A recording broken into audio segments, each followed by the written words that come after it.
Bismillah, Assalamualaikum warahmatullahi wabarakatuh. Innal hamdalillah nahmaduhu wa nasta'inuhu wa nastaghfiruh wa na'udzu billahi min shururi anfusina wa sayyiati a'malina. Man yahdihillahu fala mudilla lahu wa man yudlil fala hadiya lahu.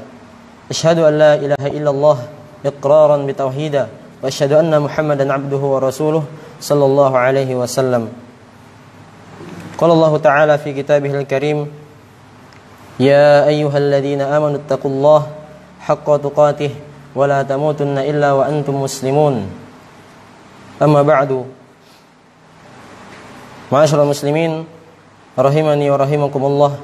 Alhamdulillah, selalu kita bersyukur kepada Allah Subhanahu wa taala atas nikmat yang banyak Allah Subhanahu wa taala berikan kepada kita.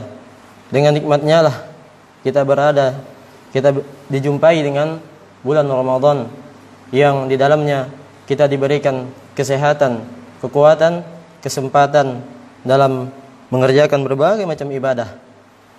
Salawat serta salam semoga Allah curahkan, limpahkan kepada Nabi Muhammad sallallahu alaihi wasallam beserta para keluarganya, sahabatnya dan orang-orang yang mengikutinya hingga hari kiamat. Ma'asyiral muslimin rahimani wa rahimakumullah.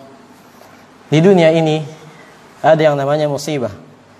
Musibah bisa menimpa agama seseorang dan juga bisa menimpa dunia seseorang. Bahkan Allah Subhanahu wa taala menegaskan bahwasanya musibah bukanlah hanya perkara-perkara yang kita benci, yang tidak kita senangi, yang tidak kita sukai, akan tetapi perkara-perkara yang kita senangi, yang kita kejar-kejar di dunia ini, itu juga musibah. Allah Subhanahu wa taala berfirman, "Wa nabluukum bisyarri wal khairi fitnah." Kami akan menguji kalian dengan keburukan dan kebaikan sebagai fitnah. Bahkan hidup kita di dunia ini untuk diuji oleh Allah Subhanahu wa taala. Alladzi khalaqal mauta wal hayata liyabluwakum ayyukum ahsanu amala. Allah lah yang mematikan dan menghidupkan. Allah ciptakan kita di dunia ini tujuannya apa?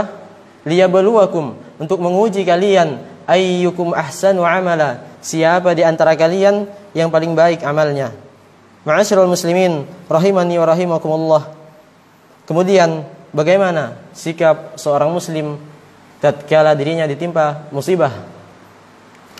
Nabi sallallahu alaihi wasallam pernah berdoa kepada Allah Subhanahu wa taala, Allahumma la taj'al musibatana fi dinina. Ya Allah, janganlah jadikan musibah kami di dalam agama kami. Wala taj'alid dunya akbar hammina, dan janganlah jadikan dunia sebagai tujuan yang paling besar di dalam kehidupan kami. Ini adalah doa yang dipinta oleh Rasulullah sallallahu alaihi wasallam, yang ini mengajarkan kepada kita bahwasanya musibah yang paling besar, ujian yang paling besar tatkala musibah tersebut menimpa agama seseorang. Begitu banyak orang yang tidak sadar ketika meninggalkan salat, ia tidak merasa itu adalah musibah. Tatkala membaca Al-Quran, lisannya sangatlah kaku, matanya sangatlah berat, ia tidak sadar itu juga musibah. Ketika ingin bersedekah, kemudian muncul bisikan syaitan, tidak jadi dia bersedekah, ia tidak sadar itu juga musibah. Padahal Rasulullah sallallahu alaihi wasallam berdoa, Ya Allah, janganlah jadikan musibah kami menimpa agama kami. Dan itulah yang diamalkan dan diajarkan oleh Rasulullah sallallahu alaihi wasallam. Jadi tatkala musibah menimpa dunia kita, itu bukanlah perkara yang besar. Akan tetapi kita terkadang lebih berat tatkala musibah menimpa dunia kita. Dan itu adalah hal yang wajar. Setiap manusia ketika ditimpa musibah, ia akan merasakan khawatir, takut, sedih. Dan setiap manusia tidak mungkin di dalam kehidupannya dia merasakan kenikmatan terus, itu tidak mungkin. Ada kalanya nanti dia bersedih, dia khawatir, takut, dan ini adalah sifat dunia. Dunia untuk menguji manusia. Ma'asyiral muslimin rahimani wa rahimakumullah. Yang pertama harus kita pahami bahwasanya musibah, ujian yang Allah berikan untuk orang yang beriman. Perhatikan, musibah, ujian, cobaan yang Allah berikan untuk orang yang beriman. Orang kafir dan orang munafik tidak masuk di dalamnya. Rasulullah sallallahu alaihi wasallam bersabda, "Inna 'idzamal jazaa' ma'a 'idzamil bala." Sesungguhnya besarnya ganjaran pahala yang didapatkan oleh seseorang ma'a 'idzamil bala, sesuai dengan musibah yang ia terima dari Allah Subhanahu wa taala. Semakin besar musibah, semakin besar ujian, semakin besar pula ganjaran pahala yang ia dapatkan dari Allah Subhanahu wa taala. Inna 'idzamal jazaa' ma'a 'idzamil bala wa innallaha idza ahabbal qauma ibtalahum. Sesungguhnya apabila Allah mencintai suatu kaum, Allah mencintai seorang hamba, apa yang Allah lakukan? Ibtalahum. Allah uji dia. Bukan Allah manjakan sehingga ia terlena dengan dunia. Akan tetapi semakin Allah cinta, semakin Allah uji. Siapa buktinya? Buktinya adalah Rasulullah sallallahu alaihi wasallam.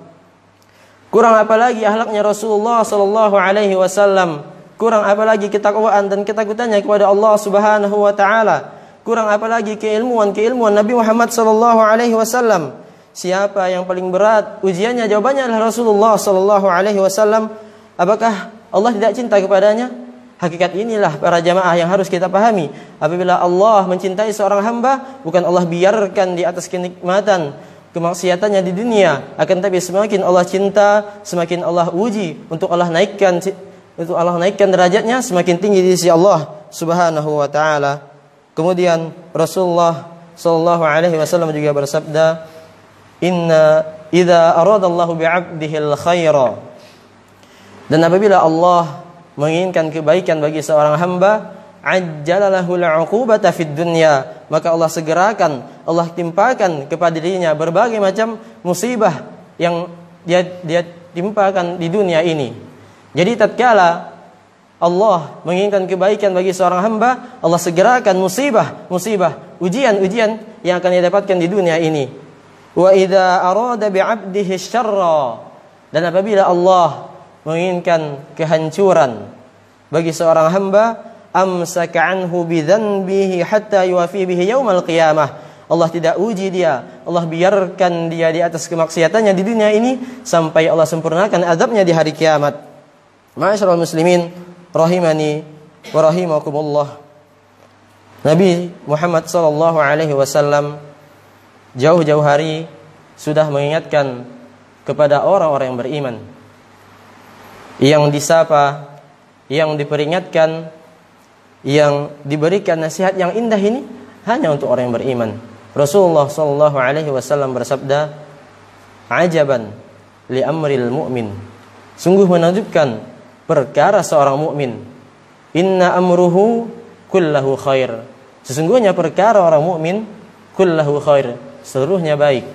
In asabathu syarra syakara, apabila ia mendapatkan kenikmatan, syakara, ia bersyukur, fakana khairul lah, maka itu baik baginya.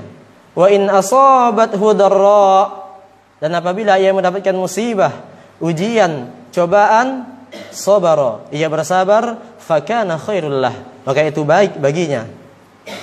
Jadi tatkala seorang muslim ditimpa musibah oleh Allah Subhanahu wa taala, kapan hal itu menjadi hal yang terbaik? Tatkala ia bersabar. Ujian yang kita dapatkan akan menghapuskan dosa-dosa kita tatkala kita bersabar. Ujian yang kita dapatkan akan menaikkan derajat kita tatkala kita bersabar. Ma'asyiral muslimin rahimani wa rahimakumullah.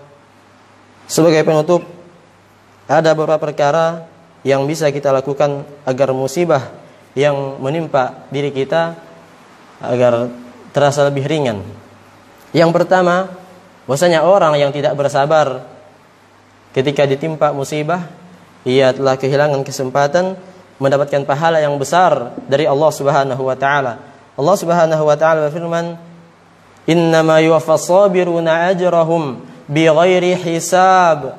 Sesungguhnya Allah memberikan ganjaran pahala kepada orang-orang yang bersabar bighairi hisabin, tanpa hisab, tanpa perhitungan berapa banyak, hanya Allah yang mengetahuinya. Kemudian musibah mengingatkan kepada kita nikmat yang telah Allah berikan di saat kita senang, di saat kita aman, di saat kita sehat, yang selama ini tidak kita syukuri nikmat tersebut. Bahkan kita gunakan untuk bermaksiat kepada Allah Subhanahu wa taala, Allah turunkan musibah agar kita sadar dan kita kembali kepadanya. Kemudian yang terakhir, terkadang manisnya di dunia ini mengantarkan pahitnya di akhirat, dan terkadang pahitnya di dunia ini mengantarkan manisnya di akhirat. Rasulullah sallallahu alaihi wasallam bersabda, "Huffatil jannah bil makarihi wa huffatin nar bisyahawat." Surga itu diliputi, diselimuti oleh perkara-perkara yang kita benci, musibah, ujian yang menimpa kita. Itu surga diliputi oleh hal-hal tersebut. Wa huffatin nar bisyahawat. Adapun neraka itu diliputi oleh perkara-perkara syahwat, perkara yang kita kejar-kejar, perkara yang kita cari-cari, dan itu diikuti oleh hawa nafsu kita. Coba kita perhatikan di dalam kehidupan kita, apa yang kita inginkan. Kita inginnya bersantai-santai, kita inginnya berleha-leha. Yang hal tersebut kita tidak ingin diuji oleh Allah, padahal itu jalannya menuju neraka, karena kita tidak punya kesempatan untuk mendapatkan ampunan dari Allah Subhanahu wa taala. Makanya sebagian ulama mengatakan, bersyukurlah kalian yang ditimpakan musibah oleh Allah sehingga kalian di akhirat dalam keadaan bersih tanpa dosa, dan bersedihlah kalian tatkala tidak ditimpakan musibah kepada kalian karena tidak ada kesempatan diampuni oleh Allah Subhanahu wa taala. Wassallallahu ala nabiyyina Muhammadin wa ala alihi wa sahbihi wasallam. Jazakumullahu khairan ala husni istima'ikum. Assalamualaikum warahmatullahi wabarakatuh.